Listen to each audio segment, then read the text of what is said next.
आप देख रहे हैं सदाए हक न्यूज़ और न्यूज़ घर की खबर।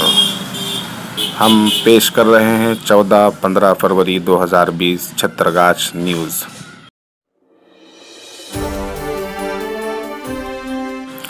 छत्तरगाछ अनिश्चितकालीन धरना में एनआरसी, सीएए और एनपीआर के विरोध में कव्वाली का प्रोग्राम रखा गया, जिसमें कव्वालों ने अपनी कव्वाली द्वारा एनआरसी, सीएए, एनपीआर के साथ साथ मोदी सरकार और नीतीश सरकार का जमकर विरोध किया। लोगों ने बढ़ चढ़कर इसमें हिस्सा लिया और कव्वाली का दिलचस्प प्रोग्राम सुना। ध्यान रहे कि 4 फरवरी से जिला किशनगंज के पोठिया ब्लॉक अंतर्गत पंचायत छत्तरगाछ में एनआरसी, सीएए और एनपीआर के विरोध में अनिश्चितकालीन धरना प्रदर्शन हो रहा है, जिसमें अलग अलग एक्टिविस्ट शरीक होकर अपने भाषणों और गीतों द्वारा भाजपा सरकार के खिलाफ विरोध प्रदर्शन कर रहे हैं। 15 फरवरी को छत्तरगाछ के अनिश्चितकालीन धरने में किशनगंज के सांसद डॉक्टर जावेद आज़ाद और एमआईएम के बिहार प्रदेश अध्यक्ष अख्तरुल ईमान ने शिरकत की। अख्तरुल ईमान ने अपने भाषण में हिंदुस्तान की आज़ादी की तारीख में दी गई बुजुर्गों की कुर्बानी का जिक्र किया। उन्होंने गांधी जी और मौलाना अबुल कलाम आज़ाद के संघर्षों पर विचार व्यक्त करते हुए कहा कि जब हिंदुस्तान अंग्रेज़ों के नापाक चंगुल में था तो हमारे बुजुर्गों ने और हर धर्म के मानने वालों ने मिलजुल कर बड़े संघर्षों के बाद लंबी लड़ाई लड़ने के बाद इस देश को आज़ाद कराया था। उन्होंने कहा कि आज फिर से हमारा देश देसी अंग्रेज़ों के शिकंजे में कैद हो चुका है, जिनके खिलाफ पूरा देश एकजुट होकर खड़ा हुआ है। उन्होंने कहा कि यह किसी धर्म या जाति की लड़ाई नहीं है, बल्कि संविधान की लड़ाई है, जिसे हम सब मिलकर लड़ रहे हैं।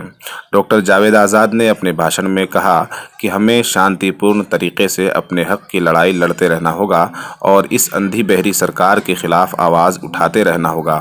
उन्होंने कहा कि आज हिंदुस्तान के हज़ारों मकामात पर रेगुलर प्रोटेस्ट हो रहे हैं, जिसका असर ये है कि सारी दुनिया में भाजपा की गलत राजनीति का चर्चा है। एमपी जावेद ने यह भी कहा कि कांग्रेस पार्टी शुरू दिन से ही इस काले कानून का विरोध कर रही है। हम लोग संविधान की लड़ाई लड़ रहे हैं और इस लड़ाई में महिलाएं पेश हैं। दिल्ली का शाहीन बाग आज पूरी दुनिया में चर्चित है। देखते रहिए सदाए हक न्यूज़। अगर आपने अब तक हमारे चैनल को सब्सक्राइब नहीं किया है तो सब्सक्राइब करके घंटी के निशान को फ़आल कर दें।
अभी जो हम लोग यहाँ बैठे हैं, आधा से ज्यादा लोगों का सही डेट नहीं पता हो,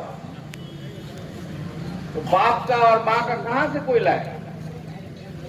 तो आज न कल इस कानून को लेना हिंदुस्तान के फायदे की बात है, हिंदुस्तानियों को चैन सुख देने की बात है।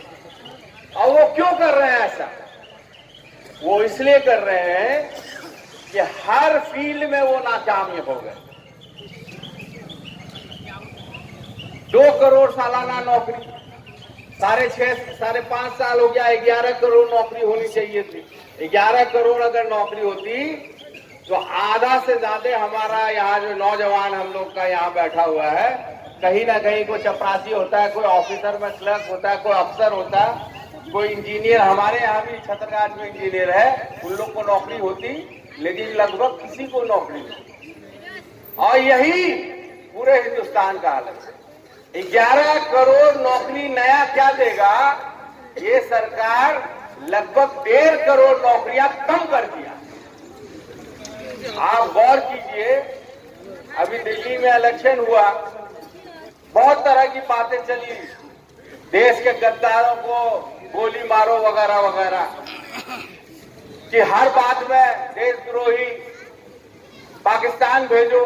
नतीजा क्या हुआ कि बहुत बुरी तरह शिकस्त हुई, और खास करके उन जगह में जहां पे हिंदू मुस्लिम का इन लोगों ने नारा दिया। और नतीजा ये है कि दिल्ली जहां 12% मुसलमान की आबादी है, वहां पे उनको जो शिकस्त दी है जिस पार्टी ने, उसको 54% वोट मिला है। अगर 12% पूरा का पूरा उसको दे दिया हो, तब भी गैर मुस्लिम हमारे हिंदू भाई बहनों का, हमारे सिख भाई बहनों का, हमारे क्रिश्चियन भाई बहनों का 42% वोट मिला। आज हिंदुस्तान के लोग जाग गए हैं, इनकी जात पात की राजनीति नहीं चलेगी।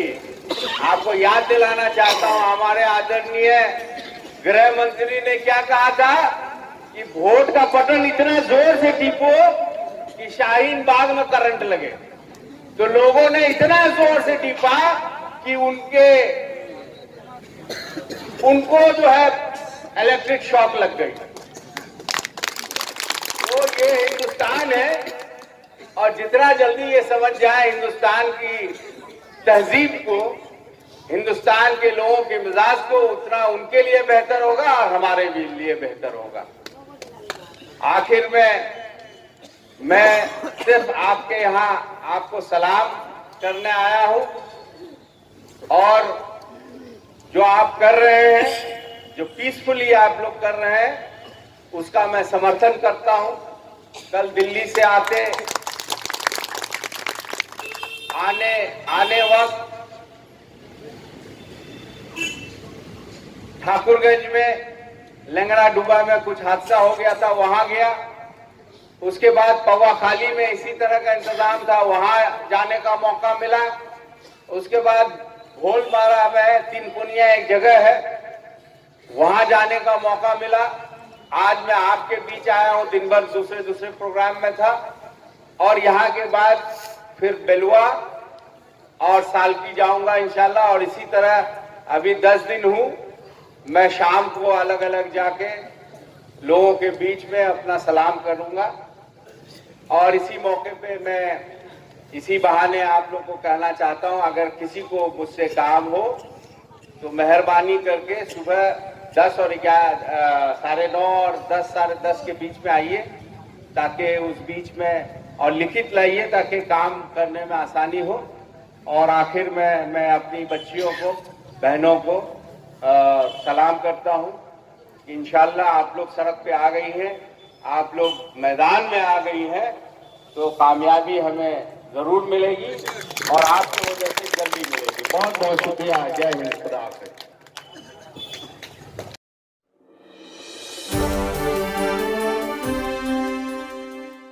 अपने नाम, काम, बिजनेस, पॉलिटिक्स, प्रचार, मुबारकबादी या किसी भी तरह के विज्ञापन और इश्तिहार के लिए हमारे चैनल सदाए हक न्यूज से संपर्क करें।